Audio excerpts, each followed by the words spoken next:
Assalamualaikum warahmatullahi wabarakatuh. Selamat datang di channel Kerabat Ternak Indonesia. Pada kesempatan kali ini kami akan membahas satu judul yang unik teman-teman, yaitu peternakan atau bisnis peternakan. Oke, sebelum kita mulai video kali ini, jangan lupa klik tombol subscribe, like, dan komen agar channel kita terus berkembang dan bermanfaat bagi kita semua. Silakan Mas Aroni, apa nih yang mau dibahas di judul kita kali ini yang sangat menggelitik nih terkait peternakan atau bisnis peternakan? Oke. Jadi menurut saya ini adalah judul yang mungkin lagi hangat ya, karena banyak peternak yang mungkin peternak pemula khususnya yang salah paham dengan kata-kata peternakan. Oke. Nah, saya akan bahas peternakan dan bisnis peternakan. Menurutmu peternakan dan bisnis peternakan itu beda nggak? Menurut sampean? Kalau menurut saya ya tentunya beda ya teman-teman, untuk secara teori sendiri, karena saya belajarnya secara teori dan di kampus. Saya mengartikan peternakan sendiri itu yaitu kegiatan mengembangbiakan atau pemeliharaan hewan ternak dengan tujuan memperoleh hasil dari kegiatan tersebut. Namun untuk bisnis peternakan, pengertian bisnis peternakan secara rinci saya belum mengarah ke situ, belum mengetahui secara detailnya. Mungkin Mas Aroni bisa menjelaskan terkait pengertian dari bisnis peternakan. Oke, silakan Mas Aroni. Ya, jadi bisnis peternakan itu sendiri kalau menurut saya peternakan dulu. Oke. Jadi peternakan itu dulu waktu saya masih kecil ya, itu di kalangan masyarakat desa, masyarakat kampung, peternakan dulu sesuatu hal yang menurut mereka sebuah tabungan lah. Rata-rata punya kambing, punya ayam, punya sapi, mereka menganggap peternakan itu sebagai tabungan mereka. Mungkin dijual sewaktu-waktu ketika mereka membutuhkan, seperti itu. Terus berjalannya waktu, banyak peternakan modern. Nah, terus peternakan itu dianggap sebagai bisnis peternakan, seperti itu. Nah, padahal secara runtut ya, bahwa peternakan itu adalah proses pengembangan hewan, entah itu sapi, kambing, atau ayam ya, peternakan. Kalau menurut saya pribadi, peternakan dan bisnis peternakan itu berbeda. Oke, bedanya apa? Bedanya gini, kalau kita ternak itu tujuannya kita mengembangkan. Kalau kita hitung secara rinci mungkin mungkin beli pakan, bibit, dan lain, hasilnya sangat minim. Nah, kalau itu dibuat tabungan, berarti kita punya pekerjaan inti, pekerjaan pokok. Berarti tabungan itu sampingan, mungkin 5 atau 10 ekor buat sampingan ya. Skala kecil ya. Berarti kalau sudah skala besar itu sudah beda lagi. Nah, yang ingin saya antisipasi adalah di sini, beberapa banyak orang yang langsung skala besar, tapi dia tidak memahami bisnis peternakan.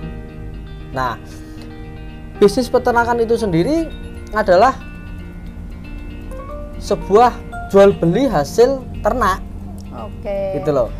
Mungkin kalau diartikan seperti ini, jika kegiatan peternakan itu termasuk kegiatan on farm, untuk yang bisnis peternakan itu adalah kegiatan pemasaran, itu benar nggak gitu? Iya, benar, betul. Oke.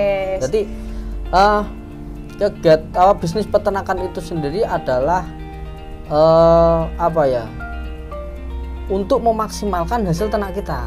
Nah, contohnya gini, misalkan kita penggemukan. Jadi kita harus mungkin ya, untuk memaksimalkan itu kita harus bisa jual satu mungkin ke konsumen akikoh langsung, terus mungkin bisa jual daging dijaga sendiri, atau mungkin akikoh plus masak sendiri di rumah, seperti itu. Jadi maksimal. Nah, itu yang dinamakan bisnis peternakan. Jadi apa yang sudah kita proses kita pasarkan secara pribadi.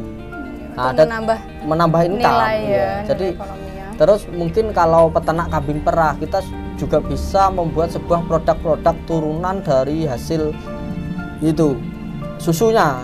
produk-produk turunan dari susu, mungkin kefir, yogurt, atau mungkin sabun, kan banyak produk turunan dari susu seperti itu. Nah bisnis peternakan ini sangat besar, sangat banyak. Salah satunya ya hal yang paling sederhana adalah jual beli gitu loh.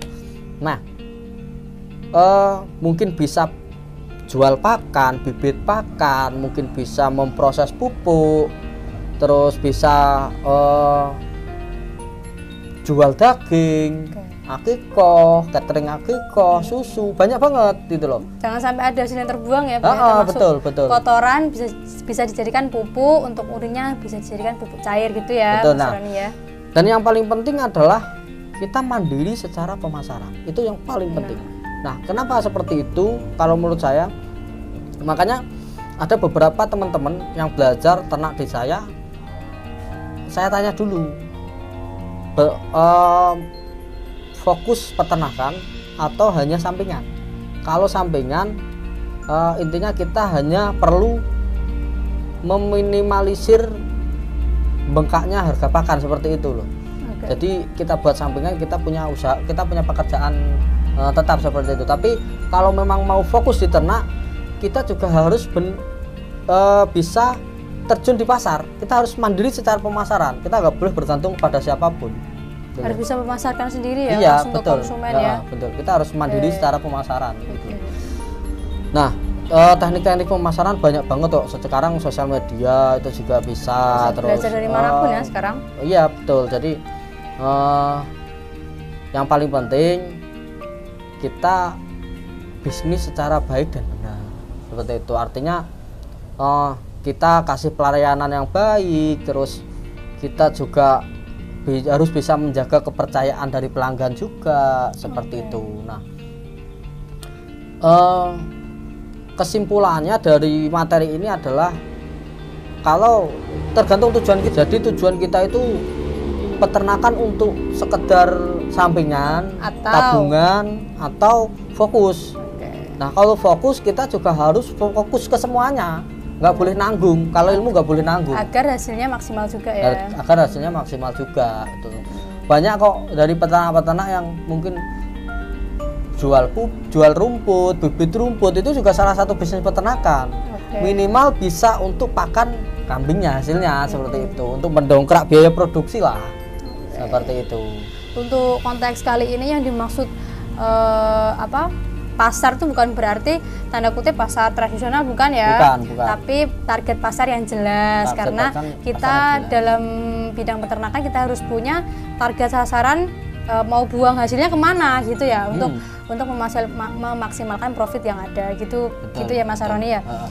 Mungkin dari penjelasan Mas Aroni ini tadi cukup jelas ya teman-teman, terkait banyak banget hasil turunan dari peternakan yang bisa dimanfaatkan bagi teman-teman pemula khususnya untuk langsung dijual ke konsumen dan menambah profit bagi farm teman-teman sekalian. Contoh yang disebutkan Mas Syaroni tadi ada misalkan breeding, kita jual cempe, minimal itulah ya, jual cempe, lalu mungkin nanti ada kotornya dijual pupuk, lalu ada urinnya dijual pupuk cair, lalu untuk misalkan punya lahan pakan dijual bibit rumputnya, misalkan ke susunya dibuat produk olahan seperti susu pasteurisasi mungkin, atau yogurt atau kefir dan lain sebagainya. Nah, dari video kali ini bisa ditemukan ide-ide yang lebih banyak lagi ya teman-teman untuk kegiatan turunan dari hasil peternakan itu. Intinya mandiri pemasaran. Nah, oke. Sebenarnya kan kita juga udah punya wadah yang banyak banget ya, ya Mas ya. Kalau kita cuma beternak ya hasilnya itu aja. Minim hasilnya itu aja. Tanpa kita harus bisnis peternakan, mungkin kita juga untuk mencapai hasil yang maksimal kurang.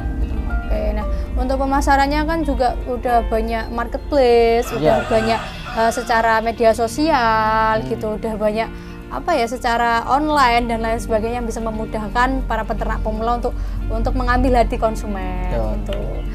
Mungkin ada tambahan lagi terkait judul ini? Mungkin cukup. Mungkin cukup penjelasan dari kami terkait judul peternakan dan bisnis peternakan. Untuk penjelasan yang lebih detailnya atau misalkan ada yang perlu ditanyakan, bisa hubungi kami melalui WhatsApp, Facebook, Instagram di Kerabat Ternak Indonesia. Oke, mungkin cukup dari kami pada sore hari ini. Kami akhiri. Assalamualaikum warahmatullahi wabarakatuh.